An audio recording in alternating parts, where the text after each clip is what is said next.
अस्सलाम वालेकुम व्यूवर्स। ऐसे कैंडिडेट्स जिन्होंने एयरपोर्ट सिक्योरिटी फोर्स पाकिस्तान में अप्लाई किया है, तो ये उनके लिए बहुत बहुत इंपॉर्टेंट हिदायत हैं। तो सेंटर जाने से पहले, टेस्ट सेंटर जाने से पहले आपको क्या चीज़ लेके जाना चाहिए और कौन सी चीज़ आपके लिए इंपॉर्टेंट है, तो ये सारी चीज़ें आपको यहाँ पर जो है ज़ेर गौर आपके होने चाहिए। देखिए, मैं यहाँ पे पढ़ता जाऊँगा और जहाँ पे समझाने की बात हो मैं आपको समझाऊँगा, लेकिन ये आपके लिए बहुत इंपॉर्टेंट है। तो 5 मिनट यहाँ पे आपके लगेंगे, लेकिन आपके लिए बहुत इंपॉर्टेंट है। देखिए, यहाँ पर क्या है, फिजिकल और मेडिकल में पास अहल उम्मीदवारों के तहरीरी इम्तिहान बराए आसामी ASI, corporal assistant, stenotypist, UDC, LDC, lab attendant और नर्सिंग असिस्टेंट के लिए मुनक्किद किए जाएंगे। जिन्होंने जो अप्लाई किया है उनका टेस्ट मुनक्किद किया जाएगा। ठीक है। तहरीरी इम्तिहान का इनेकाद 8 अप्रैल 2025 से किया जाएगा और इसके लिए अहल उम्मीदवारों की टेस्ट स्लिप एएसएफ की ऑफिशियल रिक्रूटमेंट वेबसाइट joinasf.government.pk पर अपलोड कर दी गई है। उम्मीदवार अपना शनाख्ती कार्ड नंबर फराहम करके अपनी तहरीरी टेस्ट स्लिप डाउनलोड कर सकते हैं। तो इस वेबसाइट पर आप जाएंगे, वहाँ पर अपना शनाख्ती कार्ड मतलब एंटर करेंगे और आपका जो स्लिप है वो डाउनलोड हो जाएगा। उम्मीदवार अपनी तहरीरी टेस्ट स्लिप और असल कौमी शनाख्ती कार्ड हमरा लाएंगे। देखिए, आपको ओरिजिनल शनाख्ती कार्ड आपको लाजमी लेके जाना चाहिए। ठीक है। इनके बगैर उम्मीदवार को इम्तिहानी मरकज़ में किसी भी सूरत दाखिले की इजाज़त नहीं दी जाएगी। इसके बगैर फिर आपको वो नहीं छोड़ेंगे। तहरीरी इम्तिहान के लिए काला पेन, नीला पेन या मार्कर इस्तेमाल करें और इम्तिहानी गत्ता भी अपने हमरा लाएँ। देखिए, इम्तिहानी गत्ता आपको लेके जाना चाहिए और बॉल पेन जो है नीला या ब्लैक वो आप लेके जाएँ। ठीक है। उम्मीदवार मुकर्रर तारीख पर दिए गए वक्त से 2 घंटे पहले अपने मुतल्लिका टेस्ट सेंटर पर हाजिर हो। अगर कोई उम्मीदवार अपनी मुकर्रर करदा तारीख या वक्त पर तहरीरी इम्तिहान के लिए हाजिर नहीं होता, तो उसको किसी और तारीख में इम्तिहान देने की इजाज़त हरगिज़ नहीं दी जाएगी। अगर आपका टेस्ट 8 अप्रैल को है, तो 8 अप्रैल को ही आपको टेस्ट देना होगा, 9 अप्रैल आप नहीं दे सकते हैं, ये आपको ज़हन में होना चाहिए।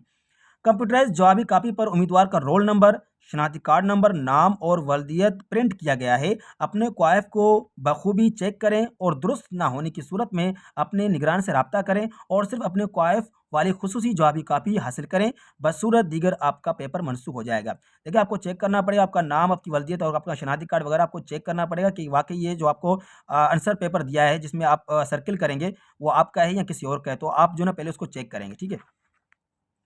अच्छा, जवाबी कापी पर दी गई मुख्तस जगह पर सवालिया पेपर कोड लाज़मी पुर करें। वहाँ पर जो आपको कोड दिया जाएगा, आपका रोल नंबर, वो आपको लाज़मी पुर करना पड़ेगा। ठीक है।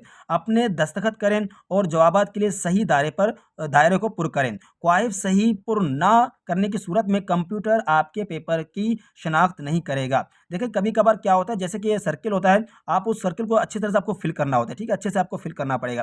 कभी-कभार हम क्या करते हैं, हाफ फिल करते हैं, तो फिर क्या होगा, जो कंप्यूटर है उसको शनाख्त नहीं करता, जिसकी वजह से आपका आंसर सही होने के बावजूद भी वो उसके आपको नंबर्स नहीं मिलते हैं। उसके बाद हम कहते हैं कि यार मैंने इतने सही किए हैं, तब भी मुझे मेरे जो नंबर क्यों कम आ गए। ठीक है, तो अपना दस्तखत लाज़मी करना है और जो आपका सीट होगा, कोड नंबर होगा, वो आपको लाज़मी अच्छे से पुर करना होगा। ठीक है। अच्छा, यहाँ पर देखें, इम्तिहानी मरकज़ में होने वाले अनाउंसमेंट, इम्तिहानी कवायद और कंप्यूटराइज़ जवाबी कॉपी पुर करने की हिदायत को इंतहाई गौर से सुने। वहाँ को आपको बताया जाएगा कि किस तरह फिल करना है, तो आपको लाज़मी सुनना है। ऐसा ना हो कि आप ना सुने और पेपर शुरू कर दें। जवाबी कापी पर करेक्शन फ्लूइड का इस्तेमाल या कटिंग करना मना है। कोई भी ऐसा चीज़ आप उसको कटिंग वगैरह या इस तरह का मतलब आप नहीं कर सकते उसको, अगर कोई गलती हो जाती है तो आप जैसे हो गए उसको छोड़ दो और कुछ नहीं कर सकते आप वहाँ पर। तो इसलिए गलती करने से पहले आपको अच्छे से देखना चाहिए वहाँ पर। जवाबी कापी को फ़ोल्ड और स्टेपल ना करें, ना फ़ोल्ड करना है, स्टेपल का, और ना ही दायरे के बाहर निशान लगाएँ, वरना कंप्यूटर आपकी जवाबी कापी को कबूल नहीं करेगा। जैसे कि मैंने यहाँ पे कहा कि आप इस तरह का टिक भी नहीं कर सकते, वहाँ पे ख्याल करना, आपको सिर्फ फिल करना है, अच्छे से फिल करना पड़ेगा वहाँ पर। सवालिया पेपर, जवाबी कापी की तस्वीर बनाना, किसी दूसरे पेपर पर सवालात उतारना कतई मना है। आप उसकी तस्वीर मतलब नहीं निकाल सकते हैं, मोबाइल आपके पास नहीं होगा, और ना ही आप जो है ना वो किसी और पेपर आपको मिल जाए और उसमें आप सवाल मतलब नहीं उतार सकते। आपको, आप जिस तरह आपको क्वेश्चन पेपर मिला है वो आपको हल करना है। ऐसा ना हो कि आप साइड में बैठ के वो सवाल लिखते जाएँ और बाद में किसी दोस्त को कहें कि ये सवाल आए थे, तो ये गलती आपको नहीं करना है। इस सूरत में आपका पेपर मनसूख कर दिया जाएगा और कानूनी कार्रवाई अमल में लाया जाएगा। आपका पेपर मनसूख होगा और नेक्स्ट टाइम के लिए हो सके आपका वो नाअहल किया जाए। तो ये ख्याल करना है आपको।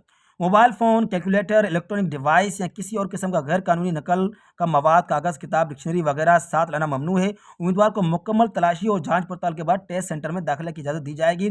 तलाशी के दौरान बरामदगी की सूरत में एफआईआर दर्ज करके कानूनी कार्रवाई की जाएगी। तो ये आपको ख्याल करना होगा। ठीक है।